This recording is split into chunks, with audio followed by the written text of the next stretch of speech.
மறைந்த நாகாலாந்து ஆளுநர் இல கணேசன் உடலுக்கு முதலமைச்சர் மு.க.ஸ்டாலின், துணை முதலமைச்சர் உதயநிதி ஸ்டாலின் அஞ்சலி செலுத்தி வருகிறார்கள்.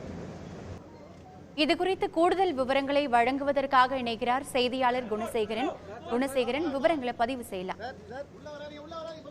நாகாலாந்து ஆளுநரும் பாஜகவினுடைய மூத்த நிர்வாகியுமான இல கணேசன் உடல்நலக் குறைவு காரணமாக மருத்துவமனையில் நேற்று மாலை காலமாகியிருந்தார். இந்த நிலையில் அவரது உடல் பொதுமக்களினுடைய அஞ்சலிக்காகவும் பல்வேறு அரசியல் கட்சியினுடைய தலைவர்களின் அஞ்சலிக்காகவும் தியாகராய நகரில் இருக்கக்கூடிய மாநகராட்சி மைதானத்தில் தற்பொழுது வைக்கப்பட்டிருக்கிறது. அந்த அவரது உடலுக்கு முதலமைச்சர் மற்றும் துணை முதலமைச்சர் ஆகியோர் அரசு சார்பில் மரியாதை செலுத்துவதற்காக தற்பொழுது வருகை தந்திருக்கிறார்கள். முதலமைச்சர் மு.க.ஸ்டாலின் நேற்று இரவு டி நகர் இல்லத்தில் வைக்கப்பட்டிருந்த இல கணேசனுடைய உடலுக்கு மரியாதை செலுத்தி இருந்தார். இந்த நிலையில் மீண்டும் இரண்டாவது முறையாக தற்பொழுது தியாகராய நகர் மாநகராட்சி மைதானத்தில் வைக்கப்பட்டிருக்கக்கூடிய இல கணேசனுடைய உடலுக்கு அரசு சார்பில் மரியாதை செலுத்துவதற்காக வருகை தந்திருக்கிறார். அவரோடு துணை முதலமைச்சர் உதயநிதி ஸ்டாலின் மற்றும் அமைச்சர் கே.என். நேரு மற்றும் சட்டமன்ற உறுப்பினர்கள் வருகை தந்திருக்கிறார்கள்.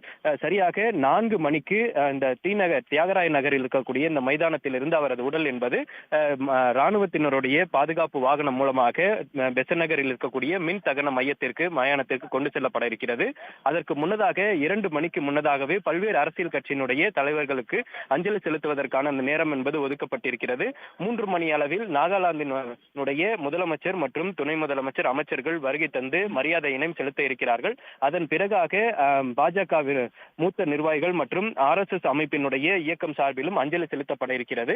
அதன் பிறகாக 4 மணிக்கு இங்கிருந்து அவரது உடல் என்பது பொதுமக்களினுடைய அஞ்சலிக்கு பிறகாக இறுதி மரியாதை செலுத்தப்பட்டு ஊர்வலமாக பெசன்ட் நகரில் இருக்கக்கூடிய மின் தகன மையத்திற்கு கொண்டு செல்லப்பட இருக்கிறது. இதன் காரணமாகத்தான் தற்பொழுது முன்னதாக முதலமைச்சர் துணை முதலமைச்சர் ஆகியோர் அரசு சார்பில் மரியாதை செலுத்துவதற்காக வருகை தந்திருக்கிறார்கள். இன்று காலை முப்படைகளினுடைய சார்பில் இல கணேசனுடைய உடலுக்கு மூவர்ண கொடி என்பது போர்த்தப்பட்டிருந்தது. அதன் பிறகாக அவருக்கு அரசு மரியாதை செலுத்தப்படுவதற்கான ஏற்பாடுகளும் தொடர்ந்து ஒருபுறம் நடைபெற்று வரக்கூடிய நிலையில்தான் தற்பொழுது முதலமைச்சர் துணை முதலமைச்சர் அமைச்சர் சட்டமன்ற உறுப்பினர்கள் என பலரும் தற்பொழுது அரசு சார்பில் மரியாதையினை செலுத்தியிருக்கிறார்கள். குணசேகரன், உங்களது கூடுதல் விவரங்களுக்கு நன்றி. உடனுக்குடன் செய்திகளை தெரிந்து கொள்ள சன் நியூஸ் பெல் ஐகானை கிளிக் பண்ணுங்க.